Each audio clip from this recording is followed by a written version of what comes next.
Today's daf, we're going to be learning a Sanhedrin daf Pezayin from Sameach to everyone. Today's daf is sponsored by Devarim and Radomski on the occasion of the bat mitzvah of their daughter Tamar. And today's daf is sponsored by Daphne Lazar Price. Excited to meet fellow daf learners at the upcoming JOFA conference in New York City. Okay, we're going to get started with our daf. We're up to the Zaken Mamre. So we have a rebellious elder. We learned in the Mishnah yesterday what's the process of what happens. Today we're not really going to talk about process. We're going to talk about what kind of situations can lead to a Zaken Mamre. So we'll start with a braita. Tana Rabbanan. We're basically going to be dealing with two braitot today, and then kind of a combining of the two braitot in a particular way, and that's going to take us for a long time into tomorrow, well into tomorrow's daf as well. What we're going to do in the first braita is darshan, the pasuk in Sefer Devarim, pasuk chet, which is the beginning of the Zaken Mamre. I'll read the whole pasuk. Ki yipale mimcha davar lemishpat. The simple reading of yipale means when something becomes pele, wondrous, which means you don't understand it, which means we have a disagreement between people, okay, between the Zaken Mamre and the court. Davar lemishpat, something having to do with law, legal stuff. Bein dam ledam, bein din ledim, bein nega lenega. Okay, we don't know what all these things are, but we're going to get to them. What between bloods, between laws, between leprous marks. Divrei rivot b'sharecha, or sort of fights in your gates. V'kam tavalita elamakom asher yivchar Hashem Elokecha bo. Then you go up. Okay, you stand up, and then you go up to the place that God chose, which means to the temple. Okay, so we're going to darshan all the different parts of this pasuk. So the first thing they're going to do is the word yipale, even though it's sort of simple reading is something you don't understand. They're going to learn yipale to teach us something else, which is the very last halacha we learned in the Mishnah, which if you don't remember, we'll be reminded right now. Pele, something wondrous is something you don't really understand. It's also something amazing. It has to be someone who's a mufla bebeitin. What does that mean? In other words, remember the beginning of our Masechet, a mumche. A mumche bebeitin. It has to be a real court judge. We're not talking about some student who disagrees with his rabbis. No. That will not be a Zaken Mamre. It needs to be someone of stature, someone of status in the court. Mimcha ze yoetz. Now we're going to start getting into what type of disagreements could there be. So mimcha teaches you, even though from you doesn't really mean this, but we're going to say this is a reference to an advisor. Advising about what? So we don't really know, but later we're going to see this.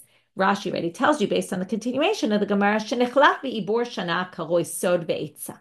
Okay, determining when we have a new a leap year, we add an extra month, has to do with something secret, or meaning not everybody understands it, and yoetz, okay, something with etza. Someone has to give advice about whether to do this or not. So mimcha, which has to do with yoetz, what it really means is he could have a disagreement about the ibor shana, about when we intercalate the year. How do we know that mimcha has to do with yoetz? Okay, v'chein hu omer, mimcha yatsa choshev al Hashem ra'ah. From you came someone who decided to do evil to God. Yoetz bil ya'al, someone who advised a wicked advisor. So here you see the word mimcha connects with yoetz. It's a bit loose connection, but from there they get that mimcha is yoetz. Davar zo halacha. Now halacha can mean any halacha. No, halacha here means halacha l'Moshe Sinai. It means the Zaken Mamre disagrees with the rabbis about something that is a very ancient tradition, right? Kind of attributed as somewhere in between Doraita to Rabbanan, halacha l'Moshe Sinai. Limishpat ze hadin. What's din? Din is, often we actually use din with kavachomer. Here they're going to say gzera shava. It's a law learned out from two words that appear in different places, but the same word. We're going to learn from one to the other. So again, these are all things where he could disagree. If you're not sure, like we're up in the air here, we're going to get very practical later on. He disagrees with some issue between him and the judges about some gzera shava. Bein dam ledam. Ben dam nida, dam leda, v'dam ziva. What are different bloods? Well, there's nida blood, there's leda blood from birth, and there's zava blood. Okay, let's just go through them, and it's going to be important for the continuation. So here I'm setting the groundwork for later. Nida, according to Torah law, that's when a woman menstruates. For the first 7 days, from the first day she starts menstruating, she's a nida. After that, she can go to the mikveh and become pure. Leda is birth. Okay, any blood from birth that then basically for the first 7 days after a boy or first 14 days after a girl, after giving birth to a girl, she is impure blood, any blood she has, starting from day 8 or starting from day 15. And we're going to get into some of the details about this later, but the blood she sees is dam tohar. Now, what does that mean? It's pure blood, which means that she's actually permitted to have relations with her husband. We don't do this anymore because we need 7 clean days, but in those days, in the basic Torah law, you didn't. So she can actually be with her husband those days, but the one thing she can't do is she can't go to the temple yet. Only after day 40 for the boy, day 80 for after having a girl, she can go, she basically goes to the mikveh and brings a sacrifice on the next day. And once she brings the sacrifice, she's permitted to eat sacrificial meat and anything like that, and to go into the temple. Until she deals with that on day 40 or 80 after, she can't go to the temple or eat sacrificial meat. Dam ziva. Dam ziva is if a woman who's not in the days of her menstruation. So after the first 7 days from when she bleeds, from day 8 for the next 11 days, they're potential zava days, which means if she has blood in those days, she's a zava. Now, there's different laws about a zava. If it's 1 day, she waits one more day. On that day, she can go to the mikveh and then wait till sunset. If she doesn't see blood that day, she's pure. If she sees blood the second day, she has to do the same thing. On the third day, it's called shomeret yom keneged yom. She has to wait 1 day for whatever day she saw blood. If already, and that's all zava ktana, and she's already pure the next day by going to the mikveh and waiting for sunset. But if on the third day she sees blood again, she becomes a zava gedola. She needs 7 clean days, and after that she goes to the mikveh. She also has to bring a sacrifice. Okay, yeah, I think she brings a sacrifice as zava. Actually, now I'm not sure. Yeah, okay, she brings a sacrifice. Okay, now what disagreement? We're going to get to this later. Bein din l'din. Bein dinei nefashot dinei mamonot dinei makot. Okay, something having to do with capital law, monetary law, or lashes. Again, we're just getting general categories here. We don't yet know what exactly he's disagreeing about. Bein nega l'nega, bein nigei adam, nigei batim, nigei b'gadim. There's 3 types of leprosy. There's leprosy on the person, leprosy on the house, or leprosy on the clothing.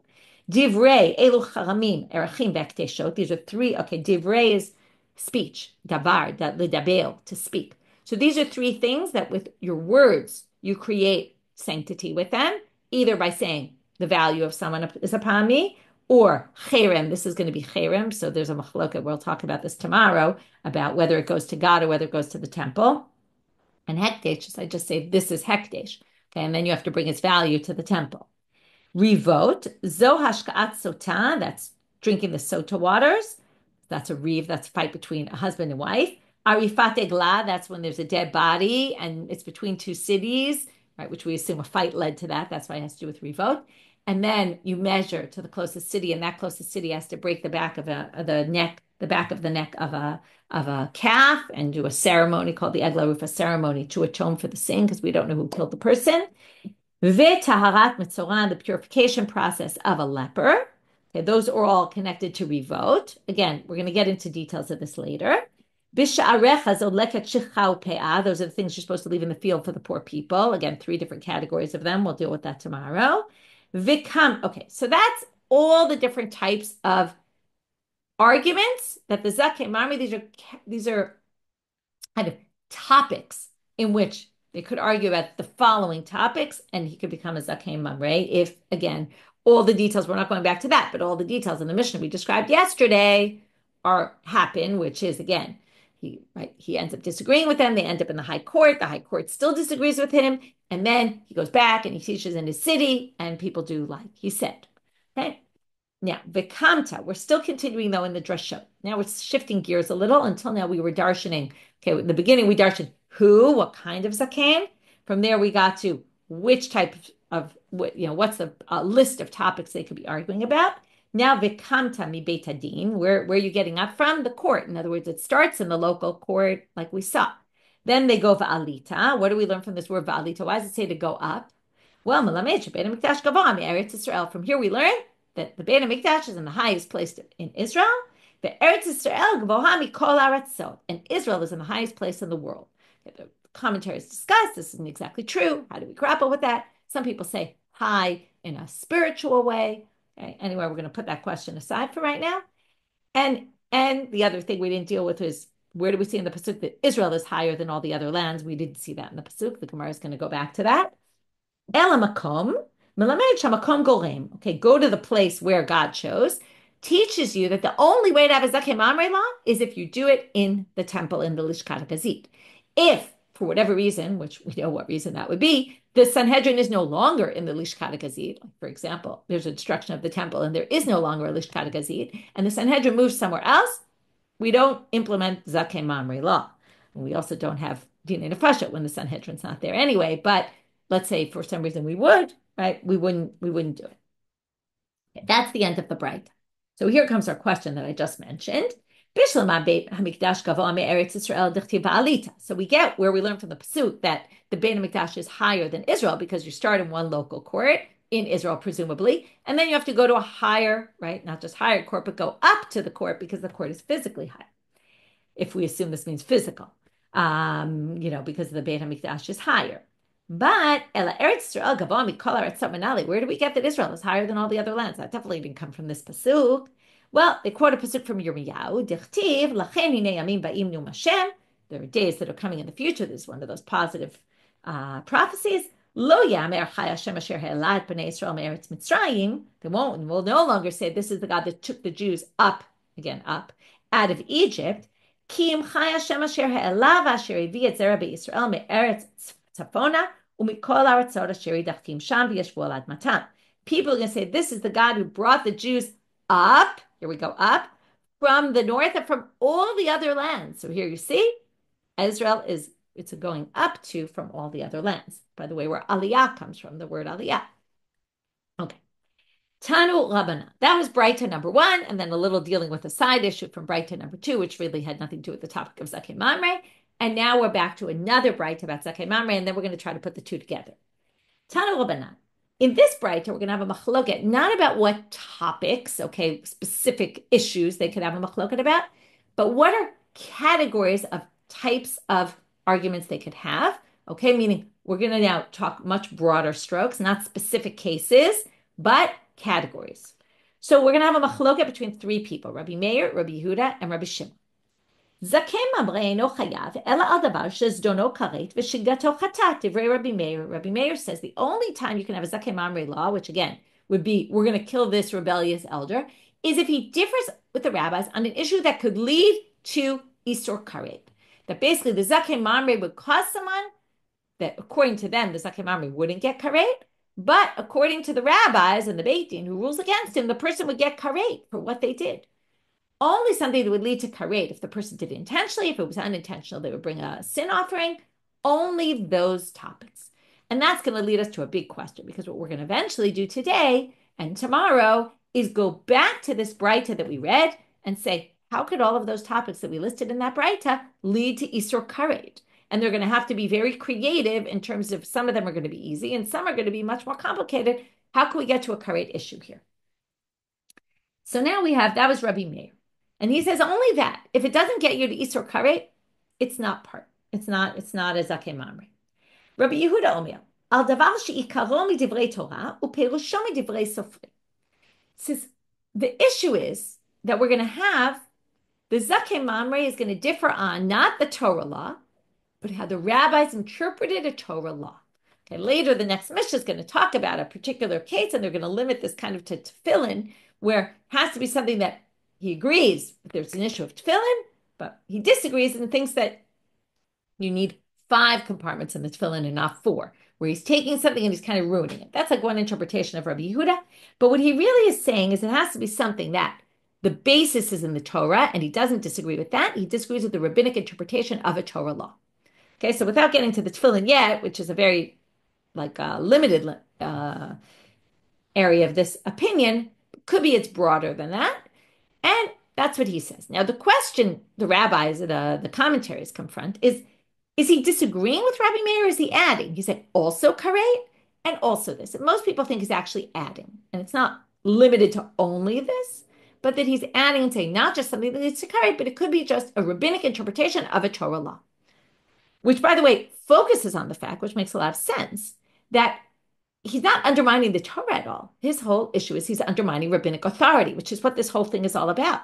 That's why we're going to have a whole thing tomorrow's daf about, is it kadesh l'irbu machlokot? We don't want fighting because we need to have people respect the authorities of the court. Because if we don't respect the authorities of the court, right, it's very nice to say, okay, we believe in God and all that, but God's not here to interpret the Torah, and we have to believe the rabbis and how they interpret the Torah. So it's like Rabbi Yehuda makes actually the most sense. It's about the rabbinic interpretations, and that's what Zakei Mamre is all about. Because he's disagreeing. He's saying, I'm a rabbi, and I disagree with the rabbinic interpretation that's more accepted. And that creates a huge havoc in our society because we have to have respect of the court. On the other hand, what if the court's wrong, right? It's always that kind of struggle. Rabbi Shimon Omer, afilu dikduk echad midikdukei sofrim. Even if he has some little, okay, he says afilu, which means it seems clear he agrees with all the others. He says it could be even some small minor issue about an interpretation of the rabbis. Now, does he mean interpretation of the rabbis of Torah law? Some people think that's what he means. Some people think he means even something that's completely rabbinic. It has nothing to do with Torah law. Okay, and then he's going much farther if we hold like that. Again, just like there were some things unclear about Rabbi Yehuda, there's also some things unclear about Rabbi Shimon. My time at Rabbi Meir, and he's the real one we're going to focus on right now. What's his reason? Gamar daval tiv hacha ki palei mimcha davar lemishpat uktiv hatam v'ne'elam davar me'nei hakahal. Rabbi Meir does a gzera shava. What we're going to do right now in this section is we're going to say, where does each one get his opinion from? So it says ki palei mimcha davar. That was the very beginning of the section. When there's something, a daval. Well, daval we see in Vayikra where it talks about a par helim davar shel tzibor. That's when the Sanhedrin, it's actually not so, it's different, but it's similar. The Sanhedrin makes a mistaken ruling, okay, as opposed to here, someone disagrees with the court's ruling. But here we have a mistaken ruling, and then the court realizes they made a mistaken ruling, and the people did like the mistake. So you bring this special korban called the par helim davar of tzibor, because helim davar means it was kind of lost to the tzibor, to the community. But you only bring that if they made a mistake in an area of mizid karet and shgaga chatat. Okay? So mala halan davar shechayav al zdono karev al shgato chatat. Akan davar shechayav al zdono karev al shgato chatat. So just like that's the criteria there, and there it said davar, that's the criteria here where it says davar. Rabbi Yehuda learns it from these words. Al pi haTorah asher yorucha. Okay, that's pasuk Yud Aleph in that chapter. Okay, about the Zakei Mamre, according to the Torah that they teach you. Okay, that he taught you. So now, Adika Torah v'yorucha. So there has to be something from the Torah, and there has to be a teaching. What's a teaching if not a rabbinic law? So there he gets to rabbinic law on rabbinic interpretation of a Torah law. The Rabbi Shimon, he quotes a different pasuk Yud, the pasuk right before that. Okay, it says Asita al pia davar sheyagidu lecha min hamakom hahu.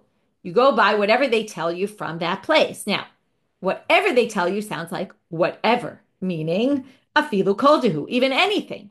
Okay, and there we have our three interpretations. Now comes the big question. Okay, and if you're confused by this daf, you can blame Rav Huna bar Chinina for it. Okay, so Rav Huna bar Chinina says the following: Amalei Rav Huna bar Chinina ala Rav. Tirgamali laha matnita aliba de Rabbi Meir. Can you please explain to me the first braita of today's daf according to Rabbi Meir? I want to see, I already told you we're going to do this. How do you see karet in all those cases above? Okay, particularly, like I'll give you an example. How do we get from dine mamono to karet? What does karet have to do with money? Okay, monetary issues.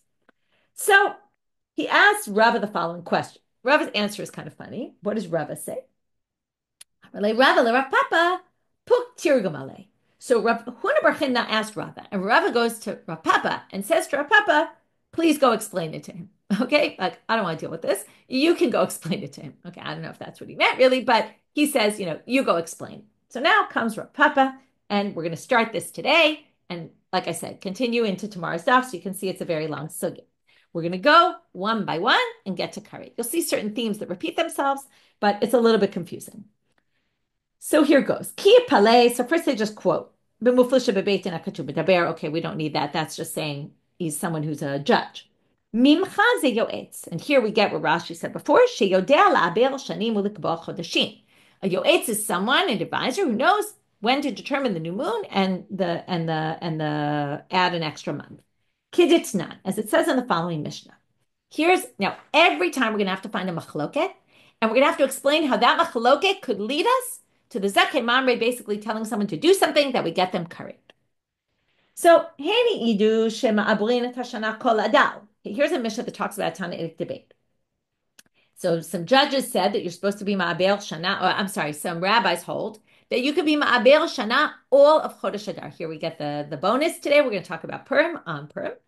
So some people say you could do the Ibor Shana and decide to intercalate the year. Remember, it's adding an extra Adar. You could do it the whole month of Adar.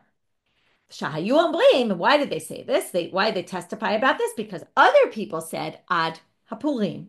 Some people said you could only do it to today, to Purim. Okay, on Purim, that's the last day you can decide to intercalate the year. Now, if you go one way, this one isn't going to matter which way the Zakeh Mamre held. Either which way, if he holds against the mainstream, and he says we should intercalate the year, or we shouldn't intercalate the year, they think the opposite. So you're going to end up with Pesach being a totally different day, right, on the calendar, because it's either going to be in Adar Bet, and when it's really Pesach, or it's going to be, right, it's all going to be the wrong month. And then you're going to eat chametz on Pesach, and that's going to lead you to Easter karet. Okay, that one was pretty simple. Davar ze halakha. So now, what's halakha? Halakha l'Moshe Sinai. So what's one of the halachot l'Moshe Sinai? Zo halachot achalasa. This is the 11 days I mentioned before between Nida and Zava. So how do you determine which days are Nida days and Zava days? Based on this halakha l'Moshe Sinai, that there's 11 days in between. So again, the first 7 days after a period, that's Nida. After that is potential for Zava. Now, remember that you have to do the Shomer Yom Keneged Yom. Okay? So now, the Itmar, Asiri. There's a machloket about the 10th day. Rabbi Yochanan Amar Asiri K'Tshii. The 10th is like the 9th day. Rish Lakish Amar, Rav Shimon Lakish Amar Asiri Ke'achadasar. The 10th is like the 11th day. Okay, we don't know what this means yet. The Gemara is going to explain. Rabbi Yochanan Amar Asiri K'Tshii. Ma Tshii Bai Shimur, Af Asiri Bai Shimur. Now, remember I told you, in order to become a Zava Gedola, you need 3 days of bleeding. So you have to wait. You see one day, you have to wait to check if you have the second day. If you see the second day also, you have to wait to see if you have the third day. And you can't go to the mikveh that night. You have to wait for the next day. You can go the next morning and wait till sunset. And if you saw blood, then obviously your mikveh was useless. So now, what if you see on the 10th day? On the 10th day, there's no potential for 3 days, because you're going to have 10th day, 11th day, and then 12th day already. That's Nida blood, because you're already done with the 11 days. So you're never going to become a Zava Gedola. So maybe you don't have to wait at all. So that's the machloket. Rabbi Yochanan says the Siri is like the Chi'i. Just like the Chi'i, you need to wait and check the next day. Af Asiri by Shimur. Okay, so even though you won't get to 3 days, you still will have an issue there. Rish Lakish Amar Asiri Ka'achadasar. Rish Lakish says the 10th is like the 11th. Ma Chadasar Lo Bai Shimur, the 11th day, you don't need to wait Neged Yom Keneged Yom, because you're at that last day. If you see blood the next day, you could be tahor from your Zava blood, because if you see the next day, it'll be Nida blood. It's not like that won't be connected.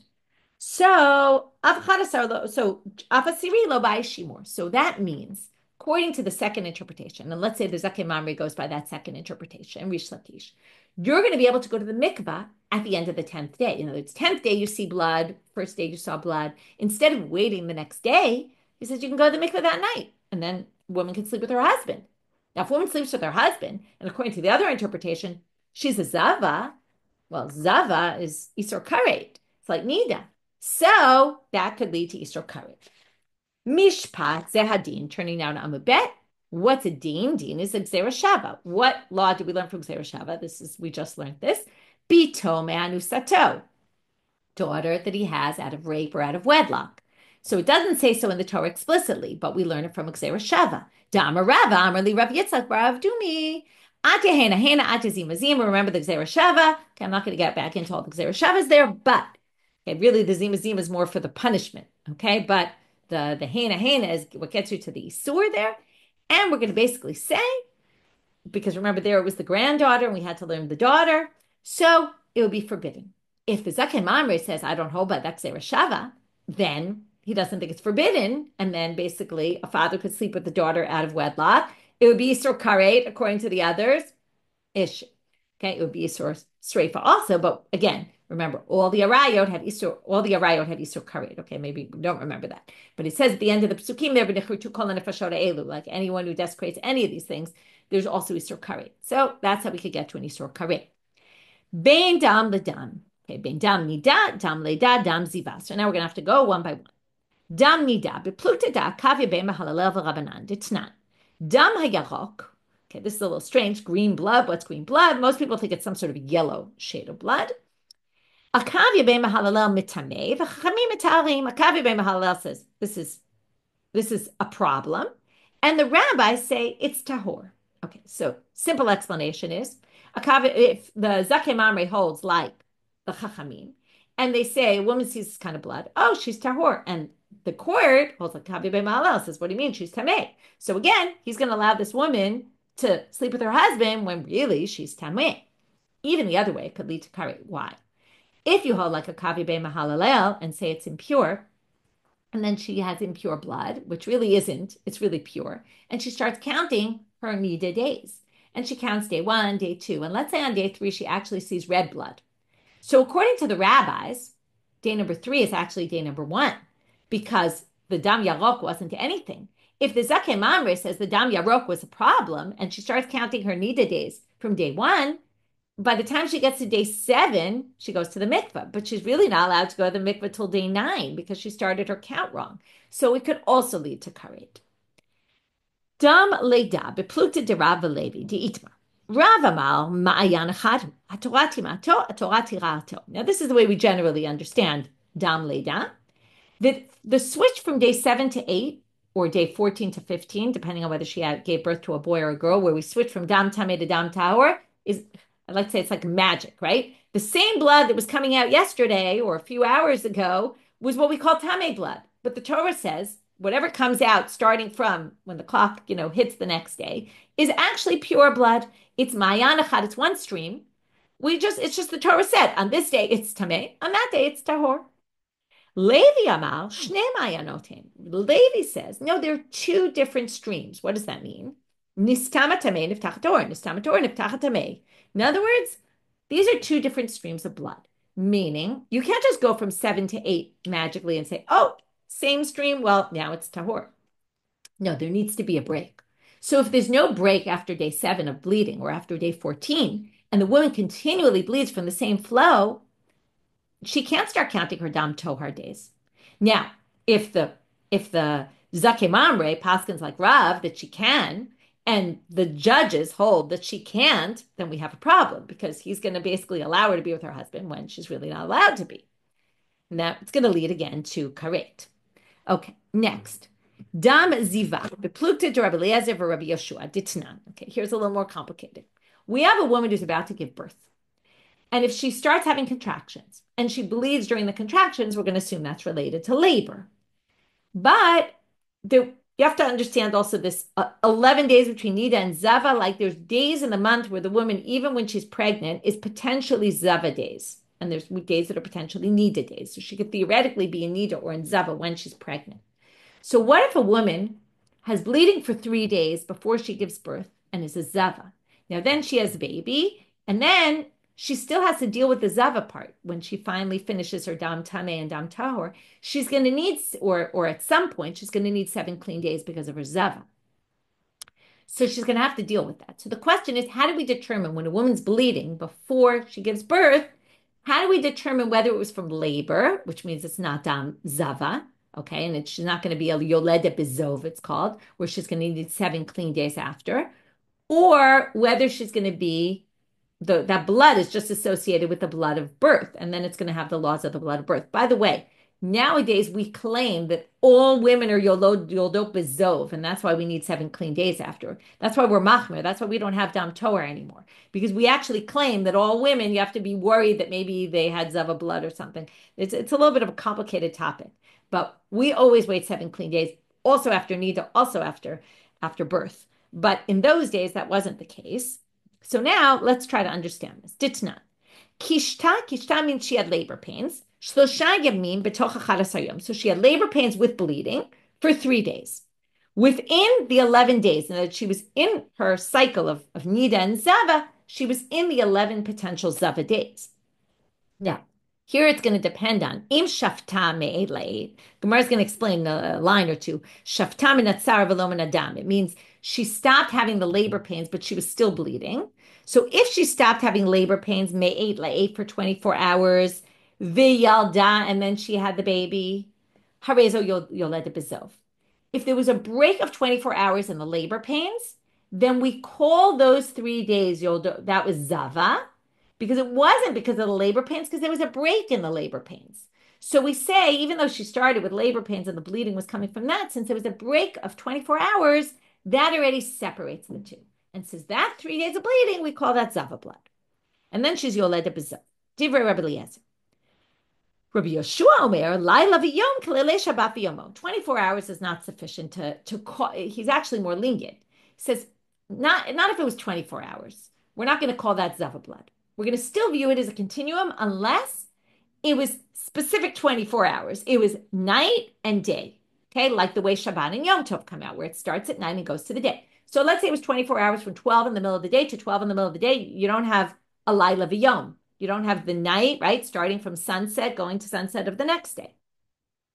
So basically, then we would still view it as a continuum, and that blood would not make her yoled bezov. That would all be considered part of her labor. So Rabbi Yeshua is more lenient, okay? And now they just tell us shaftam natzar v'lo min adam, as I read before. What it means when it says shafta, it means she stopped having the labor pains even though she was still bleeding. So now we're going to say the following: if the Zakei Mamre held like Rabbi Yeshua and said, oh, it wasn't a night and a day, it was just 24 hours, but not night to day. So, a complete night and a complete day. So we're not going to, or remember, not complete, every 24 hours has a complete night and a complete day, but right, we mean in order like that. Then she's not going to be yoled bezov, which means she doesn't need the 7 clean days, and he's going to allow her. But a problem if you don't hold that way, because you're going to hold, no, she was a yoled bezov because 24 hours passed. And then the rabbis are going to say, what do you mean? She needs 7 clean days, and you let her sleep with her husband? Problem. Bein din l'din. Bein dinei mamonot, dinei nefashot, dinei makot. Okay, dinei mamonot, beplugta d'Shmuel v'Rabbi Yavau. Okay, here we're going to have a machloket. Shmuel and Rabbi Yavau about this. We learned already in the beginning of the Masechet.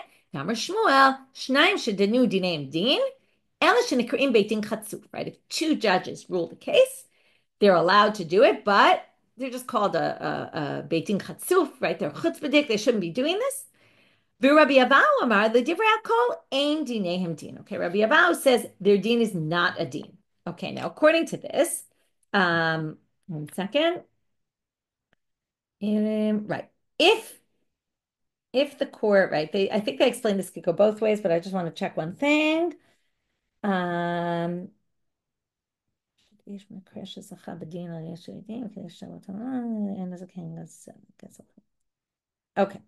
so if the Zakei Mamre, 1 second, I want to just check one thing. If he rules like Rabbi Yavau, 1 second, right, okay, let's go with he holds like Shmuel. It's just easier to explain. If the Zakei Mamre held like Shmuel and said the din is a din, then what would happen? Actually, do I want to do this one? Okay, let's try it out. Let's see if it works. This is where we start getting complicated because we're in din and mamonot. What does mamonot have to do with karet? So if he rules that shnayim shedenu dinehim din, okay, then he passes the money. Let me just think for 1 second. I'm going to do it the opposite. Okay. The judge's rule, I want to get to a case 1 second where the money is, he thinks the money is not stolen. And then 1 second. Yeah, let's say he holds like Shmuel. He holds like Shmuel and says the din is din. And then the woman, no, he holds like Rabbi Yavau. Okay, sorry. The rabbis say the judge the case is a good case, and that means this person has to pay money to somebody else. So now the person pays money. Now, the question is, were they supposed to pay that money or not? If you hold ein dinei din, then they weren't supposed to pay the money, and then the money's stolen money. Okay? So now, if the money's stolen money, which is what the Zakei Mamre thinks, because the Zakei Mamre holds like Rabbi Yavau that it doesn't work, then what happens? If the man who got that money now takes the money, this is what we're gonna have to get this clear because this is going to be the premise of a lot of cases going forward. betroths a woman with that money. Now, if the money is stolen money, which is what the Zakeh Mamre thinks, because the Zakeh Mamre thinks that wasn't a deen, he took the money shelo kedin because two people can't judge a case, then the money is stolen money. He betrothed a woman with stolen money. A betrothal with stolen money is not worth anything because it's not a betrothal. So that means the woman's not married. So that means she can go sleep with anyone she wants, right? And it's not that she could, but right, she should get married to someone. But if she were to sleep with another man, she wouldn't be a married woman. And the Zakeh Mamre is going to permit that. And that's Isur Karet, because according to the rabbis, what do you mean? The money was given fair and square. The money was then used to betroth the woman, and it's a valid kiddushin. And then this woman is married, okay? And that's a problem. Dine nefasho, beplukta de Rebbe v'Rabbanan, Tana, Rebbe Omer, v'natata nefesh tachat nefesh mamon. Do you remember this case about if you intend to kill one person, you kill someone else? This is the case about the Isha Hara, the pregnant woman got in the way of the two men fighting, and they kill her. But do they get killed? So there was a debate, and Rebbe said, you pay money, you don't get killed. Ata omer mamon oenu ela nefesh mamash. Now, why do you, right? Maybe it's really nefesh tachat nefesh. Well, ne'amar netina lamala, ne'amar netina lamata, right? Natan b'flilim, which was he paid the money for the fetus, for the baby that was killed. V'ne'amar netina lamata, malahala mamon afka mamon. And since this says natata nefesh tachat nefesh, we learn around from the other. And therefore, just like that's money, and therefore it's money. Now, if you say it's money, again, what are you going to say? Well, then the money goes to the woman. The money goes to the family of the woman who was killed. The guy who now gets the money goes and betroths a woman with it. But if you don't hold like Rebbe, then you're going to say that money, if the Zakeh Mamre holds against Rebbe, the Zakeh Mamre says, no, that money's not that man's money. The woman's not betrothed because it was never his money. It was stolen money. And then again, he's going to permit this woman and say she's not an Eshadish. And that could lead to karet. Dine Mako, beplukta de Rabbi Yishmael v'Rabbanan, ditna. Mako b'shlosha, mishum Rabbi Yishmael, amru b'esrim b'shlosha. So now we have this debate about whether Malkot, can you rule Malkot with 3 or with a court of 23 only? Now, here we get also a little bit complicated. If you rule Malkot with 3, is it 3? That's the Zakeh Mamre, right? And then they gave the guy lashes, okay, based on the Zakeh Mamre. The Beit Din claims, what do you mean? You couldn't have done this with 3. You had to do it with 23, which means that the person who got lashes can now, this is very interesting, and again, it's creative, can go to the court and claim damages and say, hey, you gave me lashes, shelo kedin, because you held like this Zakeh Mamre. He can claim damages. With that money, he gets money from the court because the rabbis ruled in his favor, gave him money. And with that money, what did he do? He betrothed a woman. And then the rabbis say, well, he got that money fair and square. The Zakeh Mamre says, what do you mean? He wasn't deserving of that money. Court of 3 could give lashes. He doesn't deserve any money of damages. And then the Zakeh Mamre says that money isn't his. He betrothed a woman. Well, she's not betrothed. Again, permitting a married woman. Next, Bein Nega Lenega. Bein Nigei Adam, Nigei Batim, Nigei Bekadim. This is our last category for today. And we're only going to do Nigei Adam and Nigei Batim. Nigei Bekadim we're going to leave for tomorrow. It goes more into tomorrow's daf. Nigei Adam, or whatever, to Shabbos' daf, which will go up very shortly. Nigei Adam beplukta de Rabbi Yeshua v'Rabbanan ditnan. Im baheret kadam. Okay, let's just go back for Mitzorah. One of the things about Mitzorah is, first you have this baheret, this light leprous mark on you, and then a white hair grows. That's one of the simanim of leprosy. If the baheret, kadam l'se'ar lavan, if that came first and then the hair grew, the white hair, tamei, you're impure. If it was the reverse order, im se'ar lavan, first there was a white hair, then kadam l'baheret, then you got the baheret, tahor, then you're pure. Safek, what if you don't know which came first? Then now this is what we're going to have a machloket about. In a case of safek, tamei. Tanakama says you're tamei. Rabbi Yoshua will keha, it darkened. Okay, we don't know what that means. My keha, the Gemara says, Amarava keha tahor. It means it's as if it darkened. Since we don't know, we view it as if it darkened and it's pure. So we have a machloket. Is it safek tamei or tahor? How are we going to get from here to karet? Very simply, because if the Zakeh Mamre says tahor, like Rabbi Yoshua, and the rabbis rule tamei against him, the court rules tamei, then he's going to basically say this person's not a Mitzorah. And then they go into the temple while they have leprosy, according to the court, then that's karet.